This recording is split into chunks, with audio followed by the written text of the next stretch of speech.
Welcome to today's Teddy Tale, where we read the primary sources of Theodore Roosevelt and present them here on this channel.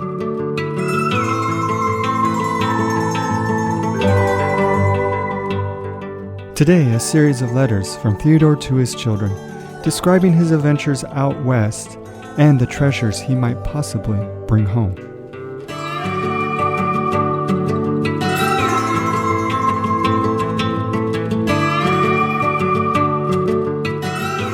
Treasures for the Children, Del Monte, California, May 10th, 1903.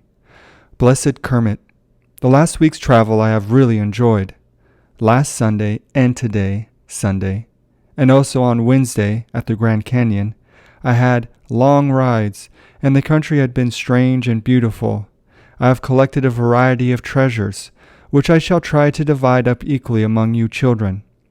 One treasure, by the way, is a very small badger, which I named Josiah, and he is now called Josh for short. He is very cunning, and I hold him in my arms and pet him.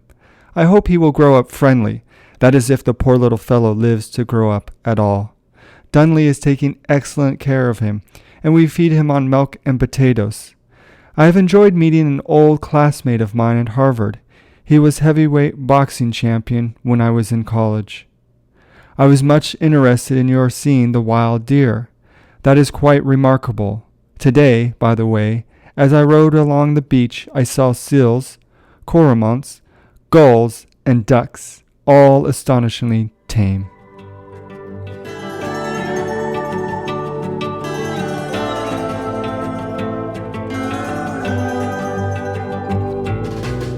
More treasures.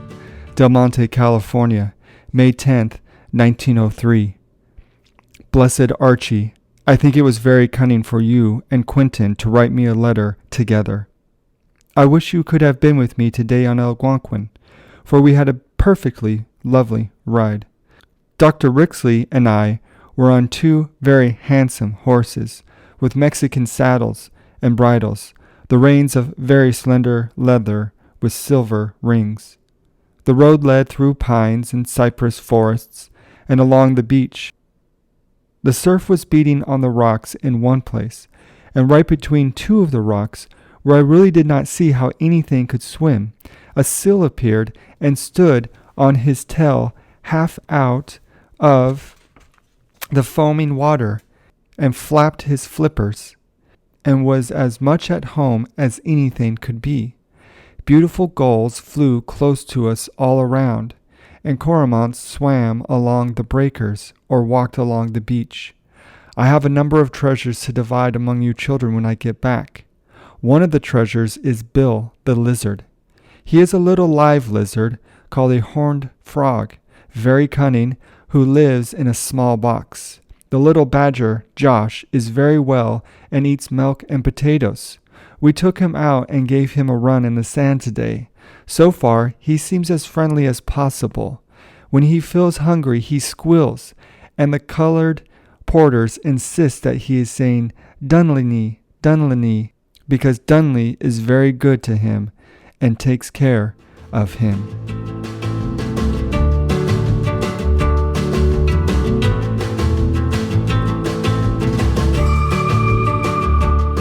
A Homesick President, Del Monte, California, May 10th, 1903. Dearest Quinty Quee, I love your letter. I am very homesick for mother and for you children. But I have enjoyed this week's travel. I have been among the orange groves, where the trees have oranges growing thick upon them, and there are more flowers than you have ever seen. I have a gold top which I shall give you if mother thinks you can take care of it. Perhaps I shall give you a silver bell instead.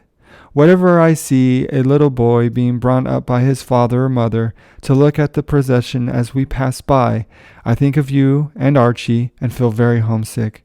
Sometimes little boys ride in the procession on their ponies, just like Archie on Algonquin.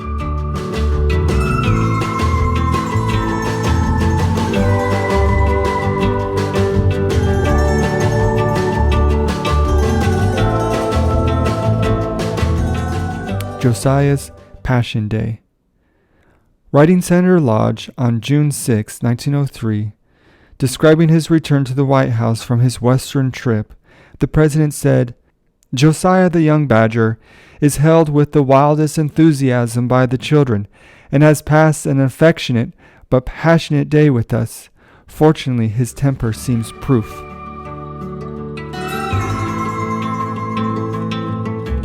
Thank you for listening to today's Teddy Tell. And remember, speak softly, but carry a big stick.